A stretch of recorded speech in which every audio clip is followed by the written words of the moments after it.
पे। आज इस वीडियो के माध्यम से हम आप सबके लिए मार्केटिंग मैनेजमेंट और ह्यूमन रिसोर्स मैनेजमेंट का कंप्लीट सॉल्यूशन लेकर के आए हैं। ये पीडीएफ मात्र 7 पेज का है और मैं 1000% गारंटी देता हूँ इस बात की कि जब आप इस पीडीएफ को पूरा कंप्लीट कर लोगे, जैसा कि आप पीडीएफ के स्क्रीन पे देख पा रहे होगे, जब इस पूरे पीडीएफ को अगर रीड कर लोगे, मात्र 7 पेज का पीडीएफ आपको रीड करके जाना है। मेक श्योर कि आप इसको पूरा कंप्लीट रीड करो। After completing the whole reading, मैं इस बात की आपको गारंटी देता हूँ, 1000% मैं आपको गारंटी देता हूँ कि इस पूरे पीडीएफ को कंप्लीटली देखने के बाद, कंप्लीट करने का, इस वीडियो को पूरा कंप्लीट देखने के बाद आपके एग्जाम में 80 आउट ऑफ 60 किसी भी कीमत पे नहीं रुकने वाला। ठीक है, 20 मार्क्स वो इंटरनल अटेंडेंस और प्रोजेक्ट वगैरह आप उसको असाइड कर दो, फिर भी तो आप मेरा ये बात जरूर मानो और ये बात जरूर समझो कि ये पीडीएफ बहुत ही इंपॉर्टेंट है। और जैसा कि आप चाहो तो कुछ अपने स्टूडेंट से, अपने फ्रेंड्स से भी पूछ सकते हो। ठीक है, अगर कोई टीचर भी चाहे तो इस वीडियो को अपने स्टूडेंट्स को रेकमेंड कर सकता है। आप अपने स्टूडेंट्स, अपने फ्रेंड्स, अपने जान पहचान के लोगों से पूछ सकते हो। हमारा प्रीवियस वीडियो कंपनी लॉ का और यहाँ तक कि ई कॉमर्स का सुपर हिट रहा है। जितना मैंने बताया केवल उसी में से आया है, उसके बाहर से कुछ भी नहीं आया है। तो ये बहुत ही इंपॉर्टेंट है आप सबके लिए, ठीक है, कि आप इस वीडियो को पूरा कंप्लीट देखें, पूरा तरह से आप रिलैक्स हो जाएं, क्योंकि अब मैं यानी कि आपके मंजीत भैया इस चैनल पे, जीत एजुकेशन ओपीसी चैनल पे आपके लिए कंप्लीट वीडियो लेकर के आ रहा हूं। ठीक है, हम लोग हर चैप्टर का मैक्सिमम 6 की पॉइंट दिमाग में याद रखने की कोशिश करेंगे, ना उससे ज्यादा ना उससे कम। राइट ना, इस वीडियो का टारगेट बस इतना ही है। और आपको मेरे पूरे वीडियो को कंप्लीट करने के बाद एक बार आपको इस पूरे पीडीएफ को देखना है, रीड करना है। इसमें सारे मास्टर की पॉइंट्स हैं, आपको उस की पॉइंट्स को रीड करना है। चलिए हम लोग शुरू करते हैं। ठीक है, आइए स्क्रीन पे आ जाते हैं। सबसे पहला पॉइंट है मार्केटिंग मैनेजमेंट। ठीक है, यूनिट 1 इंट्रोडक्शन। इस चैप्टर से क्या क्या याद रखना है? सबसे पहला नाम, आपको फिलिप्स कॉटलर का नाम याद रखना। फिलिप्स कॉटलर, जिसको हम लोग फादर ऑफ मॉडर्न मार्केटिंग भी कहते हैं। फिलिप्स कॉटलर कौन है? Father of modern marketing. आपको ये नाम याद रखना है। ठीक है, इससे पक्का कोई ना कोई सवाल जरूर पूछेगा। अब इससे क्या क्या सवाल पूछ सकता है? Who are the father of modern marketing? Philips Kotler. Definition given by Philips Kotler. क्या वो डेफिनेशन जो दिए हैं, क्या वो डेफिनेशन है? Marketing is a social and managerial process by which, marketing is a social and managerial process by which individual obtain what they need and want। भैया ये नीड और वांट का मतलब क्या है? नीड और वांट, देखो फिलिप्स कॉटलर का कहना है कि मार्केटिंग एक सोशल और मैनेजरियल प्रोसेस है जिसके हेल्प से एक इंडिविजुअल डिसाइड कर पाता है उसको क्या अभी चाहिए और क्या चीज फ्यूचर में चाहिए। क्या चीज अभी चाहिए और क्या चीज फ्यूचर में चाहिए, जिसके बेस पे वो डिसाइड कर पाता है। ये कैसे पता भैया कि अभी और फ्यूचर दोनों डिसाइड करता है? नीड का मतलब होता है योर करेंट डिमांड, और वांट्स का मतलब होता है, ठीक है, डिमांड है बट आप उसको क्या करते हो? शिफ्ट करते हो। तो ऐसा फिलिप्स कॉटलर का कहना है। नेक्स्ट क्या है? Peter Drucker, marketing is not only much broader then selling, it encompasses the entire business. Peter Drucker का ऐसा मानना है कि जो हमारा मार्केटिंग है ना ही केवल सेलिंग से बड़ा है, बल्कि वो इतना बड़ा है कि पूरा ई कंपास की तरह काम करता है। कंपास का मतलब क्या होता है आप सबको पता होगा, जो रास्ता दिखाता है, जो डायरेक्शन देता है। अगर अब किसी कंपनी का मार्केटिंग सुपर हिट है, ठीक है, फिर उस कंपनी के एंटायर बिजनेस को कोऑर्डिनेट और प्रॉफिट ओरिएंटेशन के लिए कोई दिक्कत नहीं होगा। नेक्स्ट इंपॉर्टेंट पॉइंट जो इस चैप्टर से आपको याद रखना है, 4P, product price place promotion. इससे गारंटेड है कि एक एमसीक्यू पक्का एग्जाम में इस पॉइंट से पूछता है। नेक्स्ट हम लोग के जो पॉइंट है वो इंपॉर्टेंट है कि करंट 3 मार्केटिंग टेक्निक्स क्या क्या है? व्हाट आर द 3 एक है ट्रेडिशनल मार्केटिंग टेक्निक्स, एक है डिजिटल मार्केटिंग टेक्निक्स, एक है word of mouth. Word of mouth को मैं और बहुत सारे लोग इसको अनपेड प्रमोटर भी कहते हैं। क्या कहते हैं?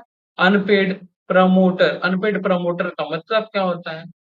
देखो, सम टाइम क्या होता है, कोई प्रोडक्ट या कोई ब्रांड आपको अपने क्वालिटी और क्वांटिटी से इतना इंप्रेस कर देता है कि आप उसके बारे में गुनगाने लगते हो, आप उसके बारे में डिस्कस करने लगते हो। जैसे मेरा फ्लिपकार्ट के साथ इतना अच्छा वंडरफुल एक्सपीरियंस रहा है अभी तक कि मैं हर इंसान को जब भी ऑनलाइन मार्केटिंग का बात आता है तो फ्लिपकार्ट को ही सजेस्ट करता हूँ। फ्लिपकार्ट मुझे इसके लिए 1 रुपया भी नहीं देता है, बट फिर भी मैं उसके ब्रांड को प्रमोट कर रहा हूँ। This is called word of mouth marketing. ठीक है, इसको हम लोग अनपेड प्रमोटर के भी नाम से जानते हैं। तो अभी 3 टेक्निक है मार्केट और मार्केटिंग का। एक है ट्रेडिशनल दूसरा है, डिजिटल तीसरा है, वर्ड ऑफ माउथ मार्केटिंग जिसका एक और नाम क्या है, अनपेड प्रमोटर। डिजिटल मार्केटिंग को हम लोग इंटरनेट मार्केटिंग और ऑनलाइन मार्केटिंग भी बोलते हैं।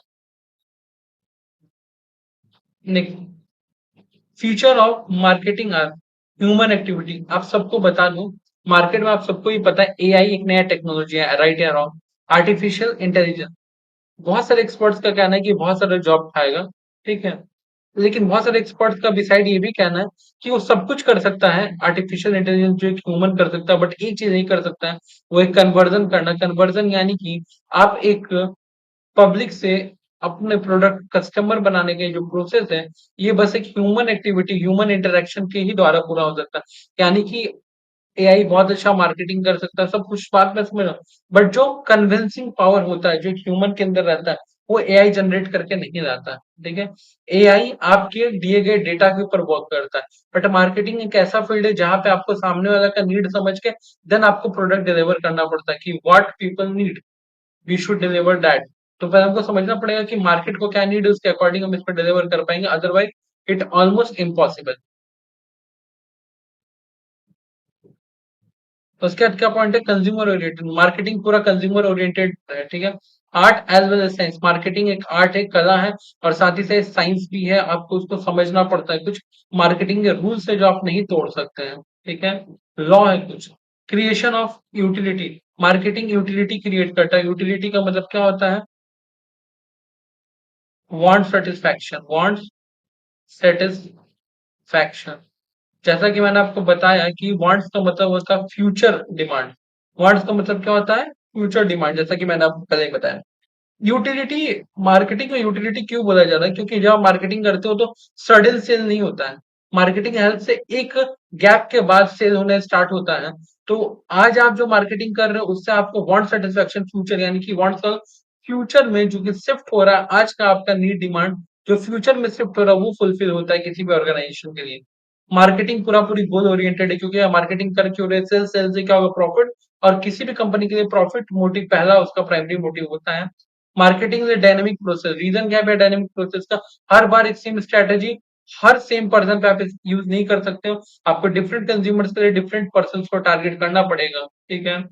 Continuous process, marketing is a continuous, ऐसा नहीं once you done it complete, आपको इसको रिपीटेड बेसिस पे करना पड़ेगा। मार्केटिंग इज इकोनॉमिकल फंक्शन, ठीक है। Marketing is a social process. तो चैप्टर वन से जितना बात मैंने अभी तक बताया उसको याद रखना है, और दो चार की पॉइंट। माइक्रो इन्वायरमेंट में क्या क्या चीज आता है, फैक्टर्स क्या क्या इंक्लूड है, देखो कभी भी आप मार्केटिंग करो, ठीक है, PESTL इसका ध्यान आपको रखना है। क्या है भाई, ये P for politics, E for economics, S for social, T for technology, L for legal, E for environment. अब जरा सोच के देखो, आपका मार्केटिंग, जोमेटो का नाम आप सब जानते हैं, जोमेटो सबसे ज्यादा मार्केटिंग करता है ट्विटर पे, फेसबुक पे, हर जगह, लेकिन हर बार वो कंट्रोवर्सी में फंसता है। रीजन क्या है, क्योंकि वो इस चीज का ध्यान नहीं रखता, PESTL, या फिर वो इंटेंशनली भी ये काम करता है जिससे कंट्रोवर्सी क्रिएट हो। और एक भले देखो, इस दुनिया में बैड पब्लिसिटी बोल कुछ नहीं होता। आज आपको फील आ रहा है कि ये बैड पब्लिसिटी, वो गुड पब्लिसिटी, ऐसा कुछ नहीं है। अल्टीमेटली कंज्यूमर अवेयरनेस बड़ा चीज है, भले बैड पब्लिसिटी के माध्यम से इन लोग उसके बारे में जाने समझे, ठीक है।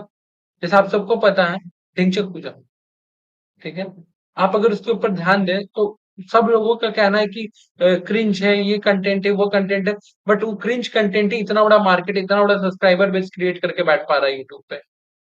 रीजन क्या है कि भले बैड हो या गुड हो, पब्लिसिटी इज पब्लिसिटी, बस ना। तो जोमेटो के संग क्या बात है, जोमेटो के संग ये बात है कि वो हर बार वो किसी कंट्रोवर्सी में फंसता है, उसका फंसने का रीजन क्या है, क्योंकि जो भी उसका मार्केटिंग टेक्निक्स होता है, ठीक है, या मार्केटिंग कैंपेन होता है, या तो पॉलिटिकल इश्यूज में फंस जाता है, या तो सोशल इश्यूज में फंस जाता है, या तो इन्वायरमेंटल इश्यूज में फंसता है, ठीक है। इकोनॉमिकल और लीगल में जनरली नहीं फंसते। इकोनॉमिकल रीजन क्या है, क्योंकि जोमेटो के पास अच्छा खासा फंडिंग है, तो इकोनॉमिकल क्राइसिस में क्यों फंसेगा।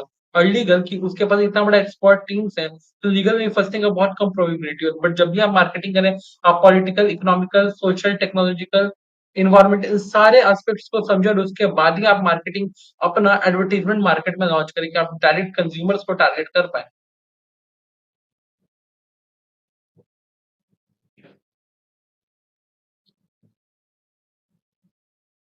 एक सबसे इंपॉर्टेंट चीज आज के डेट में, वो है demographical environment. Demographical environment include size, density, location, age, gender, race, occupation. कहने का क्या मतलब है? डेमोग्राफी का मतलब सिंपल सा होता है जिसके ऊपर पॉपुलेशन से इम्पैक्ट क्रिएट हो। पॉपुलेशन इम्पैक्ट को हम कहते हैं डेमोग्राफिकल इन्वायरमेंट। ठीक है, मैक्सिमम लोग क्या करें वही हम करेंगे। ठीक है, आज के डेट में ये लड़के किस तरह के जींस पसंद कर रहे हैं, लड़की किस तरह का टी शर्ट, क्या बैगी पैंट है, क्या वो जो जनरेशन जो ट्रेंड चलता है विदाउट नोइंग कि वो आपके ऊपर सूट करेगा नहीं करेगा, हम लोग ब्लाइंडली उस चीज को कॉपी करने लगते हैं, उस चीज के पीछे भागने लगते हैं। ये डेमोग्राफिकल इन्वायरमेंट एक बहुत बड़ा चीज है, आपको समझना पड़ेगी। ठीक है, अब हम लोग चैप्टर 2 में आते हैं। चैप्टर 1 से जितना ऑलमोस्ट इंपॉर्टेंट बात था आप देख सकते हो मैंने डिस्कस किया है। जो पॉइंट्स मैं यहाँ पे इग्नोर कर रहा हूँ ऐसा नहीं है कि इंपॉर्टेंट नहीं है, but due to shortage of time, ठीक है, और वीडियो को ज्यादा लंबा ना करते हुए, आपका इंटरेस्ट ना बिगाड़ते हुए, मैं कंटेंट को इतना ही रखना चाहता हूँ जो आपके लिए वर्थफुल, और बाकी जो भी पॉइंट्स है वो आपको केवल रीड करने के माध्यम से, केवल आप रीड करोगे तो आपको पॉइंट याद हो जाएगा। और मैं बार बार बोल मात्र 7 पेज का पीडीएफ, अगर जो बच्चे 6 महीना नहीं भी पढ़ा वो बस एक बार इस 6 पेज को रीड करके जाए, मैं गारंटी देता हूँ कि वो आने के बाद एग्जाम देके आने के बाद वो वीडियो में आके कमेंट जरूर करेगा कि क्या कंटेंट था, क्या क्वालिटी था उस 7 पेजेस का, क्या वो इम्पैक्ट क्रिएट कर पाया आपके एग्जाम में। अब आते हैं हम लोग कंज्यूमर बिहेवियर के बारे में और मार्केट सेगमेंटेशन। कंज्यूमर बिहेवियर और मार्केट सेगमेंटेशन बहुत रिलेटेबल टर्म है। कंज्यूमर कैसा बिहेव करता है और कंज्यूमर का जो बिहेव होता है वो एक कंज्यूमर का नहीं होता, सिर्फ ग्रुप ऑफ कंज्यूमर्स होते हैं। तो जैसा ग्रुप ऑफ कंज्यूमर बिहेव करेगा वो एक अलग मार्केट बन गया। तो आपको जैसे कि एग्जांपल, आप मार्केट सेगमेंटेशन का एग्जांपल मैं देता हूँ। हल्दीराम का भुजिया, ठीक है, 100 रुपए का पैकेट, 200 रुपए का पैकेट, और आज के डेट में 5 रुपए का भी पैकेट आ गया। क्योंकि हल्दीराम को भी बहुत बार लेकिन ये चीज रियलाइज हुआ कि मार्केट में अगर आपको लेज या कुरकुरे को या स्नैक्स के मामले में आपको सुपर हिट होना है तो आपको लोअर सेगमेंट मार्केट को, यानी कि कम प्राइस हाई वॉल्यूम वाले मार्केट को आपको टच करना पड़ेगा। लो प्राइस और हाई वॉल्यूम क्यों बोल रहा हूँ? 5 रुपया वाला हल्दीराम को भुजिया सबसे सस्ता हल्दीराम को भुजिया, बट सबसे ज्यादा सेल्स उसी का होता है। आप जाके गूगल कर लो, कहीं से भी पता कर लो। रीजन क्या है? जो भी चीज का दाम बहुत कम होता है वो बहुत जल्दी से मार्केट में मूव करने स्टार्ट हो जाता है। अच्छा, अब इसमें क्या क्या पॉइंट आपको सबसे ज्यादा इंपॉर्टेंट याद रखना है? सबसे इंपॉर्टेंट पॉइंट यहाँ पे भी फिलिप्स कॉटलर ने कहा है, market segment is act of identifying and profiling the distinct group. कह रहे हैं फिलिप्स कॉटलर, ठीक है, बाबा कह रहे हैं कि marketing segment is the act of identifying and profiling the distinct group. अलग अलग ग्रुप के लोगों को पहचानो, बायर को समझो और उनके लिए सेपरेट प्रोडक्ट बनाओ। सेपरेट प्रोडक्ट मतलब क्या? अलग टेस्ट, यस। अलग क्वांटिटी, यस। अलग साइज, यस। अलग प्राइस सेगमेंट, यस। अलग अलग कंज्यूमर के लिए अलग अलग टारगेट करो। ठीक है, दूसरा इसमें इंपॉर्टेंट चीज क्या है?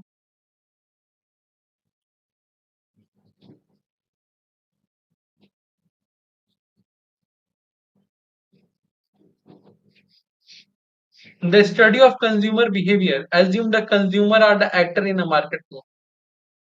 भैया कंज्यूमर बिहेवियर को समझना, सुनो जरा ध्यान से सुनो, कंज्यूमर बिहेवियर को समझना यानी कि किसी एक्टर के एक्टिंग को समझने जितना है कि कंज्यूमर मार्केट में कि किस प्रकार से एक्ट कर रहा है, उसके एक्टिविटीज के बेस पे आप आइडेंटिफाई कर पाओ कि वो प्रोडक्ट परचेज करेगा या नहीं परचेज करेगा। ठीक है, नेक्स्ट चीज, बार बार पूछा जाता है psychological factor, motivation, perception, believe, attitude. Motivation, perception, believes और एटीट्यूड। ठीक है, राइट नाउ मैं ये वीडियो शूट कर रहा हूँ आप सबके लिए, पता नहीं फाइनल आउटकम क्या होगा, बट मेरा एक एक्सपीरियंस है जो एक प्रोडक्ट के रिगार्डिंग बोल रहा हूँ, आज की डेट में मेरा साइकोलॉजिकल फैक्टर बन चुका है। मैंने वीडियो एडिट के लिए ग्रीन स्क्रीन खरीदा, बात समझा, बट मैं जिस ऐप का यूज करता हूँ उस ऐप का नाम in short I am sure आप सब जानते होंगे। तो उसमें ग्रीन स्क्रीन आप यूज करो या ना करो वो ऑलमोस्ट सेम एडिटिंग करता है। अब मेरा ये परसेप्शन क्रिएट हो चुका है और मेरा ये बिलीफ है कि ग्रीन स्क्रीन हो या ना हो, आपके वीडियो एडिटिंग में कोई इश्यू ग्रीन स्क्रीन के चलते नहीं आएगा, कोई ज्यादा बड़ा इंपैक्ट क्रिएट नहीं करता, ये मेरा मानना है। अच्छा, तो मेरा बिलीव्स, एटीट्यूड, परसेप्शन और मोटिवेशन टुवर्ड्स एक पर्टिकुलर प्रोडक्ट बन गया है। ये सारा मेरा साइकोलॉजिकल फैक्टर जो मुझे ही साइकोलॉजिकली इंपैक्ट क्रिएट करता है। मार्केटिंग सेगमेंट मतलब होता है डिवाइडिंग द मार्केट हेट्रोजेनेसी, अलग अलग लोगों को अलग अलग तरीके से बांटो इनटू होमोजीनियस ग्रुप। ठीक है? कुछ लोगों का जो मार्केटिंग कैरेक्टर सेम है, यानी कि मतलब जो प्रोडक्ट की कैरेक्टर सेम है, उनको एक ग्रुप में रख। बात समझ में? अलग-अलग लोगों को अलग-अलग ग्रुप बनाओ। आज हल्दीराम को बड़ा हर घर में यूज किया जाता है, सब यूज करते हैं हल्दीराम का मिक्सचर, भुजिया, सब कुछ। बट हल्दीराम को ये बात पता था कि मेरे इतना ज्यादा बिकने के बाद भी हम लेस को या कुरकुरे को, इन ब्रांड्स को हम मात नहीं दे पा रहे, तो उनको ये बात आइडेंटिफाई हुआ, तब जाकर के वो लोगों ने क्या स्टार्ट किया, उन लोगों ने कम प्राइस का बिस्किट, चनाचूर ये सब बनाना स्टार्ट किया। हल्दीराम, बहुत कम लोगों को पता, बिस्किट इंडस्ट्री में भी हल्दीराम एग्जिस्ट करता है। बट रीजन क्या है? पीपल डोंट नो रीजन क्या है, क्योंकि वो चीपर प्राइस हाई वॉल्यूम वाला बिस्किट्स बनाता ही नहीं। when they started, people, good to know.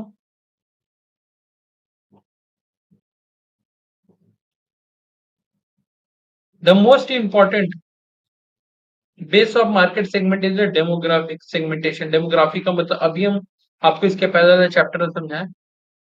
इस चैप्टर में जितना भी इंपॉर्टेंट बात था वो डिस्कस हो गया चैप्टर 2 में। अब हम लोग आते हैं चैप्टर 3।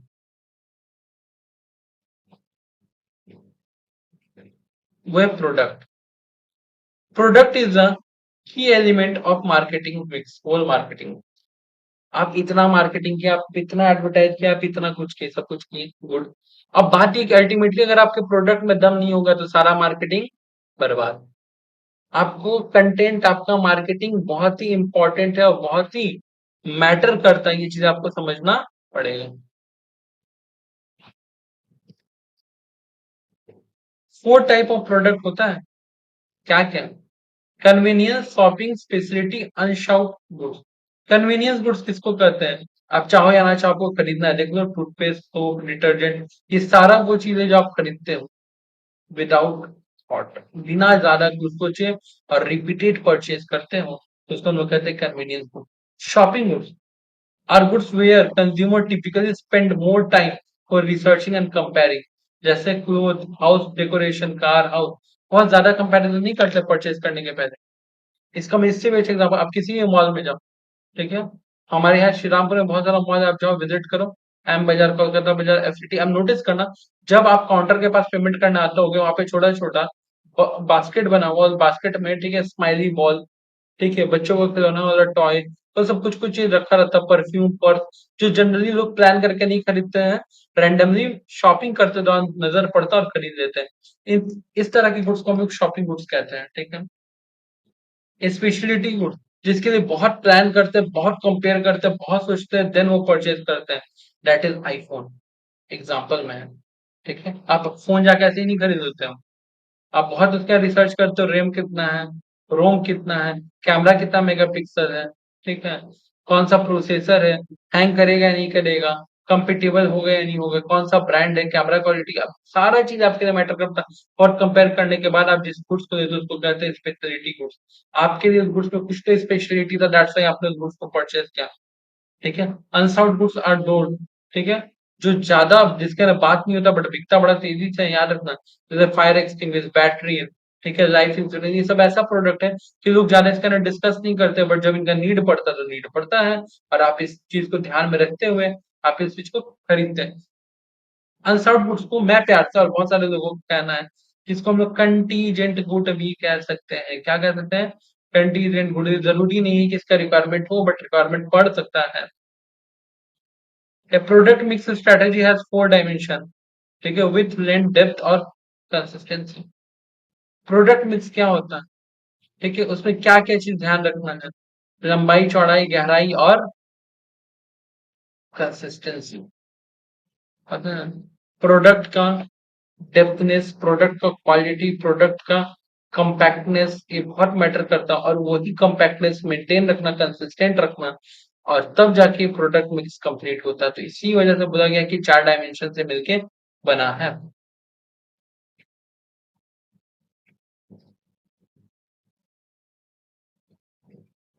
ब्रांडिंग का एलिमेंट क्या क्या? ब्रांड नेम पता है आपको, ट्रेड नेम, जैसे एग्जांपल देते हैं, brand name Royal Enfield, trade name Enrich motor,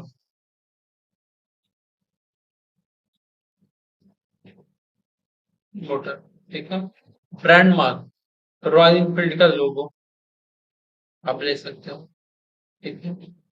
trademark और ट्रेड कैरेक्टर, ट्रेडमार्क तो सबको पता है, ट्रेड कैरेक्टर जब कभी हम लोग टाटा कंपनी देखते हैं तो टाटा के ऐसे टाटा दिखता नहीं, टाटा का दिखने का तरीका ये है, वो ए में ये वाला साइन नहीं मेंशन करता है, तो टाटा के दिखने का तरीका ये हो जाता है, करेक्ट। तो वो हो गया कि ट्रेड कैरेक्टर।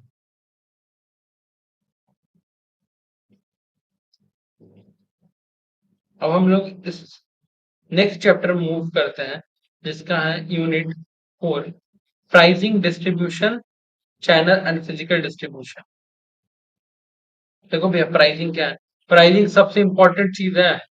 भैया अभी आप बोले प्रोडक्ट सबसे इंपॉर्टेंट चीज है, हाँ भैया प्रोडक्ट इंपॉर्टेंट है, कंज्यूमर तभी ना उसको खरीदेगा जब उसके प्राइस में आएगा, उसके अलावा कब खरीद सकता, पॉसिबल ही नहीं है। तो भैया प्राइसिंग बहुत इंपॉर्टेंट चीज है, ये वो चीज है जो मैन्युफैक्चरर एक्सचेंज में लेता है जब भी कोई गुड्स या सर्विस किसी भी इंसान को देता है।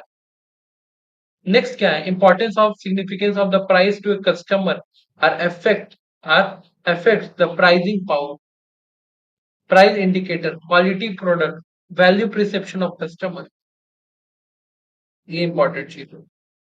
बात समझ में आया? कहने का मतलब इंपॉर्टेंट सिग्निफिकेंस ऑफ प्राइसिंग क्यों जरूरी है। देखो प्राइसिंग पावर बहुत इफेक्ट क्रिएट करता है, आप सबको ये बहुत पुराना टेक्निक पता है, ये 99 लिखना, 799, 899, ये लोगों के अंदर ये मिथ क्रिएट करता है कि बहुत इफेक्टिव प्राइस में मिल रहा है 99, ये साइकोलॉजिकली, ठीक है। एक जर्मन हार्वर्ड्स का बुक है, उसमें भी यहाँ तक इस 99 के गेम को मेंशन किया गया है, कि जो 99 है साइकोलॉजिकली बहुत ज्यादा हमारे ब्रेन ब्रेन के साथ गेम करता है 99, ठीक है। प्राइस इंडिकेटर, ठीक है। Quality of the product, value perception, customers को कई बार क्या होता है, पेबलिन इफेक्ट्स होता है, ये आप लोग इकोनॉमिक्स में पढ़े होंगे। Sometime people think the higher value product are more valuable compare to any other brand, ये लोगों का फीलिंग है।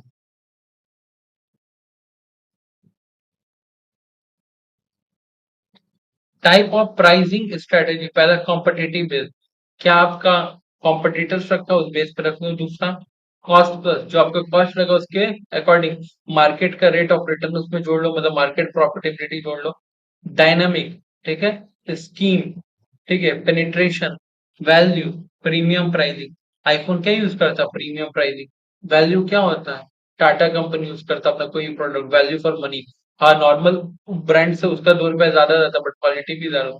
पेनिट्रेट, मार्केट को हमेशा परेशान करना, फ्लक्चुएट कर देना। स्कीम, हर बार नया नया ऑफर और प्राइस को, जिस प्राइस बेचना उतना ही पे बेचना, बट उसको टू इन वन हम कहते हैं करना। टू इन वन का मतलब क्या होता है कि अगर 100 का प्रोडक्ट तो बोलना है कि प्रोडक्ट का दाम 199 है, बट अगर आप आज खरीदते हैं, आज बुक करते हो तो आपको मात्र 99 में ये पड़ेगा, 100 रुपीज डिस्काउंट, इस तरह का। बात समझ में आया? Type of distribution channel, direct channel, zero level channel, direct selling, indirect channel. ये क्या है भैया, सबसे पहले डायरेक्ट चैनल का बात करते हैं जिसमें कोई भी मिडिल मैन ना हो, और इनडायरेक्ट चैनल की अगर बात करें तो उसको कहते हैं जिसमें 2 या 3 मिडिल मैन तो हो। जैसे एग्जाम्पल देते हैं, मैन्युफैक्चरर बनाया, होलसेलर को दिया, होलसेलर, ठीक है, sorry, just a second, manufacturer बनाया, डिस्ट्रीब्यूटर को दिया, डिस्ट्रीब्यूटर होलसेलर को, होलसेलर रिटेलर को, रिटेलर कंज्यूमर को। अब आप यहाँ पे देख सकते हो कि एक पूरा चैन क्रिएट हुआ है, चैनल है, इस चैनल के थ्रू प्रोडक्ट होकर के जाएगा। अब हम लोग देखते देखते चैप्टर 5 में आ चुके हैं। इसका 5 इंपॉर्टेंट पॉइंट क्या है, सबसे पहले अगेन सेल्फ स्पॉटलर का definition. Promotion include advertisement, personal selling, sales promotion and other selling tools. Philip Kotler का मानना है कि प्रमोशन के लिए कुछ टेक्निक से, कुछ आपके पास इंस्ट्रूमेंट है, इंस्ट्रूमेंट के एडवर्टीजमेंट करना। पर्सनल सेलिंग करना, पर्सनल सेलिंग का मतलब क्या होता है, अपना एक्सपीरियंस सामने वाले को बता के कन्विंस करना, ठीक है। नेक्स्ट क्या हम लोग का चीज है, सेल्स प्रमोशन और other selling tools. Type of promotion, personal selling, advertisement, public relation, sales promotion, direct marketing. ये क्वेश्चन जरूर से याद रखना, ये भी फंसेगा, ठीक है।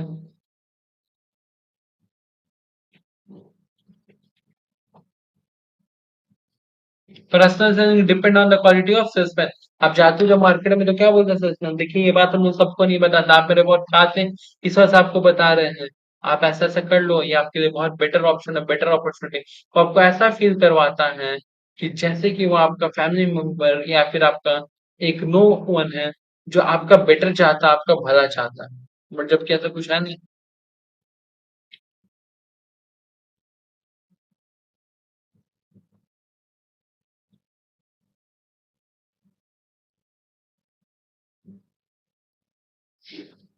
Packaging is a science, arts, technology including the protecting product for distribution storage. देखो भैया, अभी रिसेंटली एक शो आया था, शार्क टैंक। उसमें एक कंपनी था जो ब्यूटी ब्रांड्स बनाता था, डिकॉर्ड। ठीक है, प्रोडक्ट बहुत जानता था, बट अमन गुप्ता जो बोर्ड का फाउंडर और सीईओ है, कहता है कि प्रोडक्ट ठीक है, उसको तो प्रोडक्ट के बारे में आइडिया नहीं। बोला कि मैं आपका प्रोडक्ट इस वजह से रिजेक्ट कर दूंगा अगर 10 प्रोडक्ट में मुझे चुनना पड़े, क्योंकि आपके प्रोडक्ट का पैकेजिंग क्वालिटी मुझे अच्छा नहीं लगा। तो आपको पैकेजिंग क्वालिटी भी प्रीमियम करना पड़ता है। तो पैकेजिंग भी मैटर करता है। Packaging attracts the consumer and create a fake believe कि this packaging it's proving itself, खुद से खुद को प्रूव कर रहा है कि वी आर नंबर वन। बात समझ में? 7 स्टेप इन्वॉल्व है। जब भी कोई नया प्रोडक्ट आता है, सबसे पहले आइडिया जनरेट करो, फिर आइडिया को स्क्रीनिंग करो। सबसे पहले आइडिया जनरेट किए, प्रोडक्ट जिस चीज की भी रिगार्डिंग आंसर, फिर उस आइडिया को स्क्रीनिंग करो और ये देखो कि आपको जो लग रहा है वो सच में आपका ही प्रॉब्लम है कि और भी बाकी लोगों को प्रॉब्लम। फिर कंसेप्ट टेस्टिंग, आपका इस चीजों को लेकर के कंसेप्ट सही है नहीं, उसको टेस्ट करो। फिर बिजनेस का एनालिसिस करो कि ये प्रॉब्लम सच में बड़ा प्रॉब्लम है, इससे कल को बहुत पैसा आएगा, तभी एंटर करना, अदरवाइज इसमें एंटर नहीं करना है। प्रोडक्ट डेवलपमेंट क्या है नेक्स्ट चीज? Product development.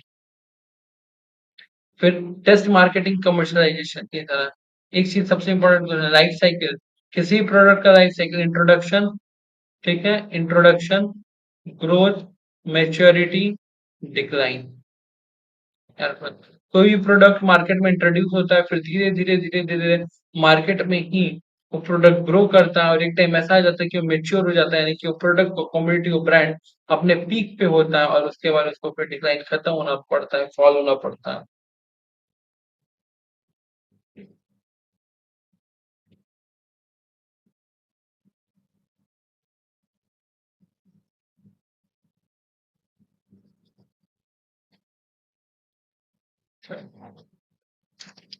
हम लोगों ने मात्र आधा घंटा के अंदर ऑलमोस्ट बहुत सारा पॉइंट्स पढ़ लिया मार्केटिंग मैनेजमेंट के बारे में। ठीक है, और देखते देखते हम लोग 5th नंबर पेज पर भी आगे आपकी स्क्रीन पे दिख रहा होगा। ठीक है, आप देख सकते हैं पेज नंबर 5 पे। अब हमारा डिस्कशन शुरू होगा ह्यूमन रिसोर्स मैनेजमेंट का, जिसमें टोटल कितना चैप्टर है? Unit 1, unit 2, unit 3, unit 4, unit 5। Total हमारा 5 यूनिट है। और इस 5 यूनिट से भी हम लोग केवल इंपॉर्टेंट इंपॉर्टेंट पॉइंट डिस्कस करने वाले हैं। क्या है वो इंपॉर्टेंट पॉइंट्स क्या है? और मैं बार बार बताऊँ, अगर आप टोटल एमसीक्यू काउंट करोगे, यानी कि टोटल पॉइंट्स काउंट करोगे, मुझे नहीं लगता 50, 60, 70 पॉइंट से ज्यादा है। 70 पॉइंट से तो डेफिनेटली ज्यादा नहीं होगा, ये मेरा बेट है। ठीक है, तो जब आप इस 70, 80 पॉइंट्स आप पढ़ लोगे पूरा मिला करके, मैं बार बार कह रहा हूँ कि आपके एग्जाम में मार्क्स कहीं नहीं जाएगा। You will get a good marks, enough marks for your exam. ठीक है, तो आई एम श्योर। अब बात रहा कि भैया ये पीडीएफ कहाँ मिलेगा। ठीक है, आपको ये पीडीएफ हमारे टेलीग्राम चैनल पे, ठीक है, गूगल डॉक के द्वारा लिंक डिस्क्रिप्शन में दिया रहेगा। यहाँ तक कि हमारे ऐप पे भी आपको अवेलेबल मिल जाएगा, या फिर आपको इस वीडियो जिस फ्रेंड या जिस टीचर के माध्यम से मिला, आप उनको बोलो वो आपको पीडीएफ जरूर शेयर करेंगे, आपको पीडीएफ जरूर मिल पाए। ठीक है, तो डिस्कशन हो गया हमारा। किस चीज के बारे में डिस्कशन हो गया? हमारा डिस्कशन हो गया भैया मार्केटिंग मैनेजमेंट के बारे में। Now we are going to discuss human resource. Now we are going to discuss human resource management. चलो, सबसे पहला जो चैप्टर है ह्यूमन रिसोर्स मैनेजमेंट का, यह नेचर और स्कोप।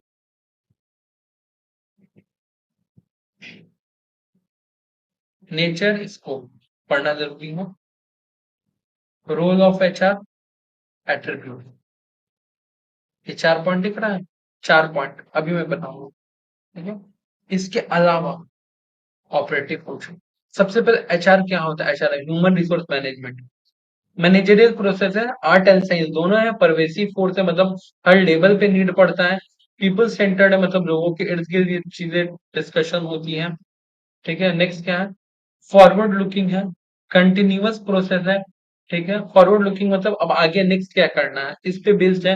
कंटिन्यूअस, एक बार आप एचआरएम मतलब एक बार आप लोगों को जॉब दिलवाने केवल उतना ही आपका काम नहीं है एचआरएम में। ठीक है, नेक्स्ट आपका क्या है? ये डायनेमिक है, इम्प्रूव एम्प्लॉय रिलेशन, ये एम्प्लॉय रिलेशन को इम्प्रूव करता है, और ये एक्शन ओरिएंटेड है, क्विक एक्शन ओरिएंटेड।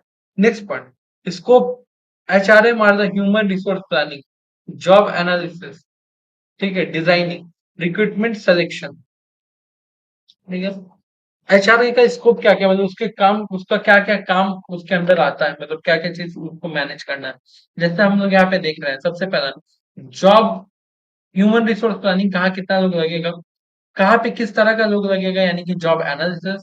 ठीक है, उसके बाद वैसे लोगों को रिक्रूट करना, उसमें से कुछ लोगों को सेलेक्ट करना, फिर उन लोगों को ट्रेनिंग डेवलपमेंट ओरिएंटेशन करवाने के बाद उन लोगों को मोटिवेट करके इंडस्ट्रियल के संग एक रिलेशन बिल्ड करने पे इन्फोर्स करना। इसी चीज को हम लोग क्या कहते हैं? Scope of HR. अब आता है operative function. What are the operative function of HR? What are the operative function of HR? HRM includes recruitment, selection, job analysis, design, performance, appraisal, training, development, wages, salary, administration, employee welfare, maintenance। बाप रे बाप! आपको क्या लगता था कि HRM का केवल काम क्या है? बताएं, कौन कौन absent है, कितने लोगों को जॉब पे रखना, बस बात खत्म। नहीं भैया, इतना सारा काम है। वेजेस सैलरी पे ध्यान देना, एडमिनिस्ट्रेशन मेंटेन करना, इम्प्लॉय वेलफेयर मतलब इम्प्लॉयज खुश है या नहीं है उनका ध्यान रखना, उनका अप्रेजल देखना, उनको ट्रेनिंग देना, उनका परफॉर्मेंस को चेक करना, ये सारा काम आता है एचआर में। नेक्स्ट क्या है? Role of HR. रिक्रूटमेंट करना, लर्निंग और डेवलपमेंट देना, बिल्डिंग एम्प्लॉय रिलेशन बनाना, और कंपनसेशन बेनिफिट्स पे एम्प्लॉयज का ध्यान रखना। लास्ट में क्या क्वालिटी होना चाहिए? ठीक है, sympathetic, quick decision maker, integrity, patience, formal authority, leadership, social responsibility, good communication skill, ये सारा फीचर होना चाहिए। ठीक है, नेक्स्ट आ जाता है हम लोग ह्यूमन रिसोर्स प्लानिंग में। इसमें कौन कौन सा चीज हम लोग को पढ़ना था? Steps of human resource planning, बात सुना है। दूसरा, human resource planning process,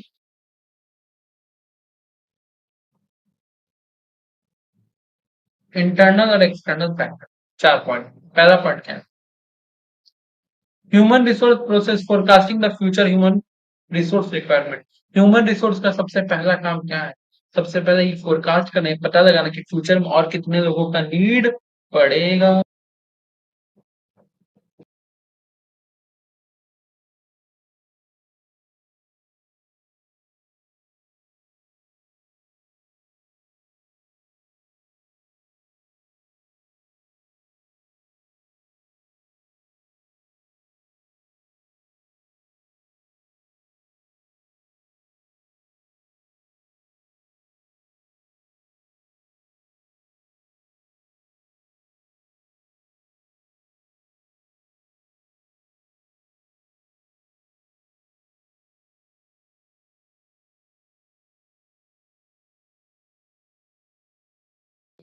marketing के लिए इंटरनल फैक्टर, एक्सटर्नल फैक्टर ध्यान से देखना। इंटरनल फैक्टर्स जो कि मार्केटिंग ह्यूमन रिसोर्स प्लानिंग को इफेक्ट करते हैं। Need of various department, budget, training need, working environment, retrenchment, छोड़ के जाना। रिट्रेचमेंट का मतलब होता है छोड़ के। ये सारा ऑर्गेनाइजेशन का इंटरनल मैटर है, एक्सटर्नल मैटर नहीं है। उसके बाद एक्सटर्नल फोर्सेस पे ध्यान देंगे। किस पे हम लोग ध्यान देंगे? एक्सटर्नल फोर्सेस पे क्या क्या आता है? कॉम्पिटिटिव कंडीशन, रेगुलेटरी, ठीक है, एडवांस टेक्नोलॉजी, बढ़ता टेक्नोलॉजी, अनफोर्सिन सर्कमस्टेंसेस, बदलता हुआ सिचुएशन, इकोनॉमिकल कंडीशन, डेमोग्राफिक। तो आप याद रखना, जो फैक्टर ऑर्गेनाइजेशन के द्वारा कंट्रोल हो, जो फैक्टर्स ऑर्गेनाइजेशन के द्वारा कंट्रोल हो, वो सारे फैक्टर्स को हम लोग क्या बोलते हैं? वो सारे फैक्टर्स को हम लोग कहते हैं इंटरनल फैक्टर। और जो फैक्टर हमारे द्वारा कंट्रोल ना हो, तो सारे फैक्टर्स को हम लोग क्या कहते हैं? उन सारे फैक्टर्स को हम लोग कहते हैं एक्सटर्नल फैक्टर। ठीक है,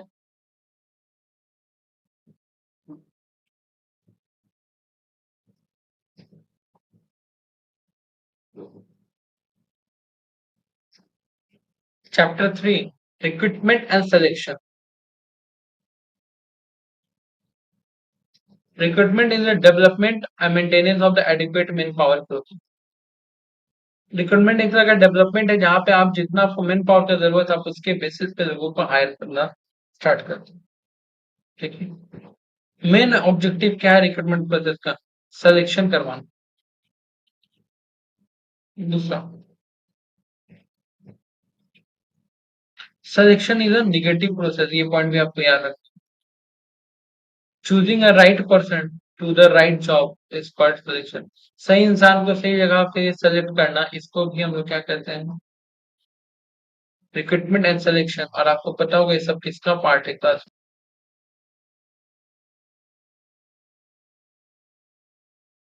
में? मुझे ये बात बता।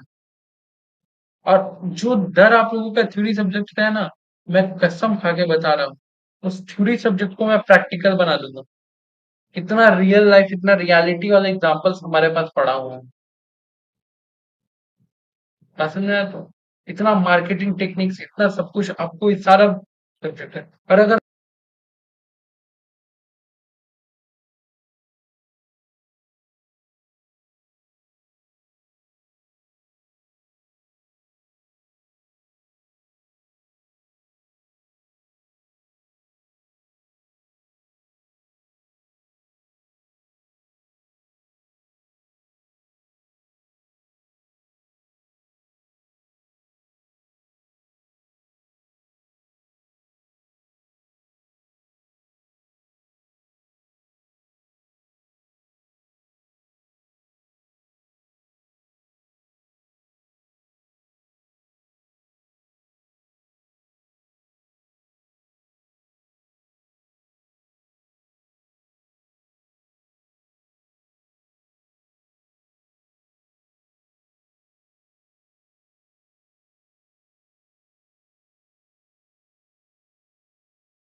आप भी इस थ्योरी को थ्योरी की तरह नहीं, रियल लाइफ प्रैक्टिकल की तरह समझना चाहते हो, जीना चाहते हो, देखो हमारे पास थ्योरी क्लासेस ज्वाइन करो। आपको अब थ्योरी क्लासेस भी ज्वाइन करने में कोई दिक्कत नहीं है। Offline mode, online mode, live session, recorded, हर तरह से हम लोग आपके लिए अवेलेबल है। और मोस्ट इफेक्टिव प्राइस, जो प्राइजेस हम लोग बहुत जल्द अनाउंस करेंगे आपको फिर अपने, वो आपको पूरे कोलकाता में किसी भी इंस्टीट्यूट के द्वारा नहीं प्रोवाइड किया जाएगा। इतना इंटरेस्टिंग, इतना एग्रेसिव प्राइस होगा। और कंटेंट में कितना दम है और कंटेंट कितना वर्थफुल है।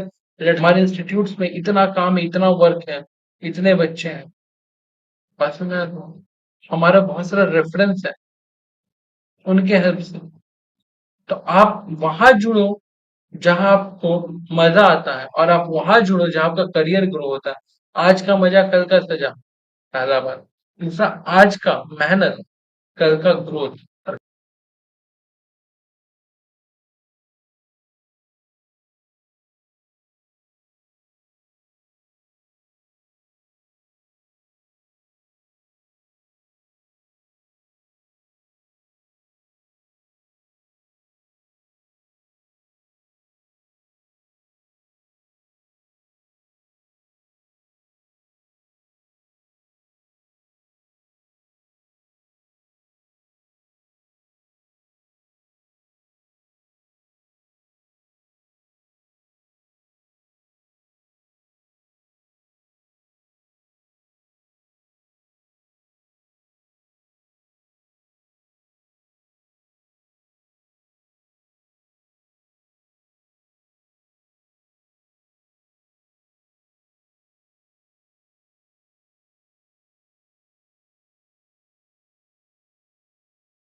कल का जब ग्रोथ हो तो लोग देखे तो बोले अनएक्सपेक्टेड, अनबिलीवेबल। इतना प्रैक्टिकल एग्जांपल, इतना कुछ आप सबके लिए हमारे इस यूट्यूब चैनल पे, हमारे इंस्टीट्यूट पे, हमारे एप्स पे लाइव क्लासेस रिकॉर्डेड सब आपके लिए आ रहे हैं। और बहुत जल्दी प्राइज अनाउंस होगा। आई एम डैम श्योर जो प्राइज होगा पूरे रिश्ता में कोई टीचर या फिर पूरे हुगली कोलकाता कहीं पे भी वो प्राइज सेगमेंट आपको नहीं मिलेगा। ये मेरा आपसे वादा है। अनटिल अनलेस फ्री ना हो। आइए लास्ट चैप्टर यूनिट 5 को करते हैं, ठीक है। जॉब इवोल्यूशन और परफॉर्मेंस अप्रेजल, ठीक है। इसमें कौन कौन सा पॉइंट हम लोग के इंपॉर्टेंट है? सबसे पहला, method of job evolution. Non quantitative और क्वांटिटेटिव मेथड, दो मेथड होता है। सबसे पहले बताओ जॉब इवैल्यूएशन का और जॉब अप्रेजल का मतलब क्या होता है। जॉब इवैल्यूएशन का मतलब, ध्यान से सुनना, जो भी इंसान आपके आपके इंस्टीट्यूशंस में जॉब कर रहा है, यानी कि आपके यहाँ पे जॉब कर रहा है आपके ऑर्गेनाइजेशन में, उसके काम को इवेल्युएट करना, परखना, देखना, समझना, और उसके काम को उस अकॉर्डिंग उसके परफॉर्मेंस को अप्रिशिएट करना, this is called performance appraisal. तो दो तरीका से होता भी है, एक नॉन क्वांटिटेटिव तरीका से और एक क्वांटिटेटिव टेक्निक से। नॉन क्वांटिटेटिव टेक्निक क्या है, मेथड क्या है? रैंकिंग और जॉब कंपैरिजन, ग्रेडिंग और जॉब क्लासिफिकेशन। उन लोगों को अच्छा रैंक देना, उनका जॉब कंपैरिजन करना, उनको ग्रेड प्रोवाइड करना। Appraisal mean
evaluation the performance of employ.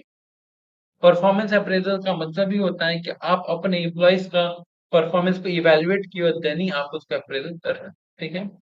हम लोगों ने इस पूरे पीडीएफ को कंप्लीट किया। आप जैसा कि फिर से एक बार इस पीडीएफ को देख पा रहे हैं, ऑलमोस्ट सारा टॉपिक डिस्कस किया। ये वीडियो आपके बहुत काम आने वाला है, ये बात याद रखना। मैं बोल रहा हूँ, ठीक है। बस इस पूरे पीडीएफ को आप रीड करके चले जाओ। पीडीएफ का लिंक आपको डिस्क्रिप्शन में मिलेगा, जाओ पीडीएफ डाउनलोड करो, रीड करो। मास्टर की पॉइंट है, जबरदस्त चीज है, बड़ा मजा आने वाला है, ठीक है। जैसा कि मैंने कहा, आप मेरा पहले का ही प्रीवियस वीडियोस भी चेकआउट कर सकते हो, और बहुत अच्छा रिस्पॉन्स रहा है। और आपके फ्रेंड्स जो मेरे से ट्यूशन पढ़े हैं, हमसे क्लासेस लिए हैं, उनको पता है कि हम टू द पॉइंट पढ़ाते हैं, ब्रीफ पढ़ाते हैं, और जो चीजें बताते हैं वही सामने आता है। तब तक के लिए थैंक यू, ठीक है। आप लोगों ने पूरा वीडियो एंड तक देखा, और जरूर से एक लाइक और कमेंट जरूर करिएगा। और बहुत जल्दी आप लोग के थर्ड सेमेस्टर के लिए बहुत सारा इंटरेस्टिंग सरप्राइजेस लेके हम लोग आ रहे हैं। टाटा बाय बाय, फिर मिलेंगे।